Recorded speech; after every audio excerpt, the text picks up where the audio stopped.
My wife and I have been married since 2001 and together since 1999. She is the most intelligent, thoughtful, caring, and loyal person I know, and I have always thought of myself as fortunate to have met and married her. She is, even today, aesthetically beautiful, and men have told her this throughout our marriage. She has always shot them down. Earlier this year, she was diagnosed with uterine cancer, stage 1, and had a full hysterectomy. I was never concerned about the cancer. It was diagnosed early, dealt with quickly, and she made a full recovery. I took time off work to look after her after the surgery, and all seemed well. There were some to be expected emotional instances on her part, and although I am not an emotional person, we dealt with them together. After her recovery, she was insistent that we start living life to the fullest and took a 10-day trip to Europe, followed by a trip to Belize. We also have a trip to the UK, Spain, and Portugal planned for later this year. I am fine with these things, building memories and crossing bucket list adventures off her and our list. I also understand that this is a result of feeling fragile on her part. She also took up yoga, swimming, and healthy cooking classes. I was fully on board until last week. Last week, she came home from work and told me she wanted a hall pass, a one-time opportunity for her to have sex with someone else besides me. She said that since her cancer diagnosis, her outlook on life has changed and she doesn't want to be handcuffed from doing things she wants to do. She explained that there is this guy at her work that she has always had some attraction to. He is leaving the company and she will never see him again, so this is the perfect opportunity to sleep with someone else. She said that I could say no, of course, but that she would be mad and disappointed at me for an indeterminate amount of time, and that it would be confirmation of my male toxicity and insecurity. I don't consider myself to be toxic, and if not wanting your wife of 20+ years to have sex with someone else is insecure, then I guess I am insecure. I told her that I appreciated her talking to me about this, but approval via coercion is not approval. I also said that I did not appreciate her language in describing my, as of yet, unknown reaction to this very large issue that could affect the rest of our marriage and life. I got up in the morning. She said that she was sorry for putting such a large decision solely on my shoulders, and that to help she was taking the decision away from me. She booked a hotel near where her coworkers were having a party or send-off for this guy, and she would spend the night there with him, and hoped that I would be here when she got back. That she would answer any questions I have about the night after it happened, but not before. She will not tell me who he is or anything about him because she knows me too well, and I will dwell and obsess over him. And that would make it too real for me, which is pretty accurate. Her point of view is that the less I know, the better, which contradicts the offer to tell me anything I want to know after it happened. I think she knows I won't want to know or ask anything, or she simply will not tell me. Part of me thinks, at least she has been honest with me, and she has been through a lot since finding out she had cancer, so maybe I should just let it happen. I certainly have no concept of what she went through, so I cannot dismiss how this affected her mental state or outlook on life. Part of me wants to put my foot down and say this is not going to happen and deal with those consequences when they happen. Her BF called me callous for even suggesting that I wouldn't let it happen because I had no idea what she went through. I find it hard to believe that she is okay with the possibility of throwing away 20+ years of marriage over some guy that she has had no relationship with outside of work, and that I should just call her bluff. Maybe she thinks, similarly, that I won't throw away the marriage because of one encounter. I just don't know what to do. I empathize with her, and then, an instant later, I am angry with her. Part of me wants to know who this guy is. What does he look like? What has he got that is so enthralling for her? Is he just a safe option? Is he married? Does his wife know? Would I be a callous asshole for saying no? What can I do besides walking away? Now for the first update. It has been an exhausting couple of days. I was hoping that my opposition to her plans would give her pause, but unfortunately, that did not happen. I told her I am a hard no, and I am not sure how I will feel about her as she went ahead with it. I was met once again with, "This is for me. It will be one time. What can I say to help you deal with it? You'll get over it. We were meant to be regardless of the situation," remarks leading up to Saturday. She left Saturday ostensibly to meet her co-workers, but in reality, duck the guy. I asked her to text me when she was leaving for the bar, and when she did. I also asked her if she was going to go through with this. After her response, "I am not answering any more questions tonight. I will see you tomorrow," I blocked my wife. Then I did something either stupid or brilliant. I went to the bar where the get-together was happening. Well, not the bar, but a transit bench across the street. I waited for a long time. It was running through my mind, leading up to this event, that I needed to know who this guy was, maybe to compare myself against him, to see what he had that I didn't have. It was driving me crazy not knowing who he was and what was so special about him that she would ruin a marriage for. After what seemed like an eternity, a woman that I recognized from my wife's office left the bar and got in a cab. Soon other people started coming out, and a whole group came out, and people were hugging a man and shaking his hand. I'd assumed that I had my guy. I didn't see my wife and had a brief thought that maybe she called it all off. I unblocked her, and there were no messages. Everyone said their goodbyes and left. The dude was standing outside for a few minutes, and then my wife came out. She looked around, took his hand, and started walking away together. Of all the emotions I went through, trepidation, sadness, anger, it was disgust that encapsulated the event for me. This guy was short, fat, and bald, all the things I cannot compete with. Ultimately, I felt like a pervert for watching from a distance. I followed until they got to the hotel and then turned around and went home. I woke up Sunday morning and put a lock on the master bedroom door. I moved her things to the spare room and left a note asking her to find other accommodations as quickly as possible. I visited another friend who was a lawyer, and he gave me some sage advice and a couple of recommendations for divorce attorneys and made the introductions. My wife had been calling me numerous times since around 11 or so. Once blocked, the calls go to voicemail. I listened to the first couple, but felt nothing but some satisfaction when she couldn't get through to me and she was becoming concerned. I didn't want to go home, but I left in such a hurry that I didn't plan an overnight properly. I got home around 9, and as per my buddy's advice, I recorded the interaction.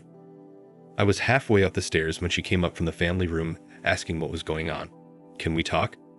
I thought we talked about this. I just answered that I was not interested in discussing this tonight and went to bed. After not getting a response from me through the door, she left me alone. I feel kind of like a child for not talking with her and shutting the door on her, but I just couldn't look at her. On Monday, I got up and got ready for work. She was waiting for me and asked if we could discuss getting back to normal. I said, "You have been doing all the talking for the both of us for the last week. Why don't you continue?" And I left for work. I have an appointment with the attorneys my friend recommended for this week. Now for the second update. My lawyer wasn't available for a few days, so I was faced with the reality of having to live with my wife in the interim. I didn't want to go home and have any discussion, let alone a discussion of our relationship. When I did get home, I was ambushed by her friends and my mother-in-law. Instead of taking the remorseful approach, they decided that a full court press was what the situation warranted, and I was berated by them. The BFF was the ringleader, but all of them decided to say such things as, "She's been through a lot. You don't know what she's been through. You have no idea what it is like to face something like this. This was a one-time thing, at least she told you. She could have hidden it from you. She will never see the guy again. And my favorite, you are in hassle for what you have been putting her through these last couple of days." I listened with a dumb-ass smirk on my face, and when there was a lull in their fury, I asked if they were all done now. Then I asked my wife if there was anyone in her circle of friends or anyone else that she forgot to tell about this. I quietly informed all of them that I was going to sit down with their husbands and tell them about how they verbally abused me, shamed me, and tried to coerce me into staying with a cheater. After I told them to leave, I said that I had no say in the entire event, and so they had no say in whether I stayed or not. My soon-to-be ex-wife sort of apologized. She said that she regretted the entire thing. I said there is a difference between regret and remorse. You regret what happened because of the cause and effect. You have regret because your life will never be the same. Our relationship will never be the same because you are wholly and willfully unconcerned about me and what I wanted. She asked if I had any questions that she would answer them now, no matter how disturbing. I said that the one question I do have is why, not necessarily why this low and unattractive unfit guy, but why someone else in the first place? She said that the cancer scared her to her core. She felt like she was rushing toward mortality, and stepping out of that tunnel was appealing. She said that after all this time of being a wife and mother and worrying about family, this was something just for her, an escape. She said the guy was just someone interested in her for a long time, and she knew he wouldn't say no and was opposite to me. I said if I was going to risk my marriage, the woman would have to be a serious upgrade from her.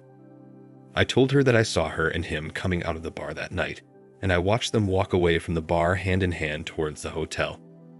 I told her that they looked too familiar with each other, and asked if something was going on before all this. She said no, but who knows if that was the truth or not. I replied that after all our years together, her lack of respect for me was astonishing. I then finished by telling her that I would never be able to look at myself in the mirror again if I condoned that level of disrespect and stayed with her, and that I hope we can go our separate ways amicably, and that I have an appointment with a lawyer later in the week. I again asked her to find some other accommodations, and she simply said, "I am not going anywhere, and we are not getting a divorce. I will give you all the time you need and do whatever you need to recover from this. We will get past this." She has asked me to go to marriage counseling, which I refused. Why would I go to counseling? I did nothing to warrant needing a therapist's advice. I had her served and gave her a notice to vacate. The house is my premarital asset. She has moved in with her mom, but I find her constantly coming by to see if I need anything, or making suggestions like, "What if we had an open relationship only on your side or threesomes?" which seems kind of desperate and pathetic. Rebuffing her constantly and telling her she has to call to ask permission before coming by has finally seemed to be getting through to her that there will be no this going forward. She said that she will drag the divorce out for as long as possible, but so far has been compliant. The worst part of all this is telling my daughter that we are getting a divorce, and why, followed closely by her begging me to give her mom another chance. I am not sure I would have been afforded the same consideration if I was the one who was cheating. Now for the third and last update. There is not much to report. We are in the process of getting a divorce. However, where we live, we must be legally separated for 1 year. My soon-to-be ex-wife has said that she will give me whatever I want in the divorce if I agree to attend marriage counseling, but I am not interested. There was a bit of back and forth while we worked out what separation looks like in everyday life from this point forward. As a result, we have only just agreed to the confines of the legal separation, so as we move towards defining the divorce language, maybe my stance may change. The house was a premarital asset, so she has no claim to it. The only things she could go after are my pension, vehicles, and vacation property, but I would counter that she has lived rent-free for 20+ years and has inheritance money from her father. I may have offered a top-up in retirement as she was a stay-at-home mom while our daughter was young, but that would be the most at this point.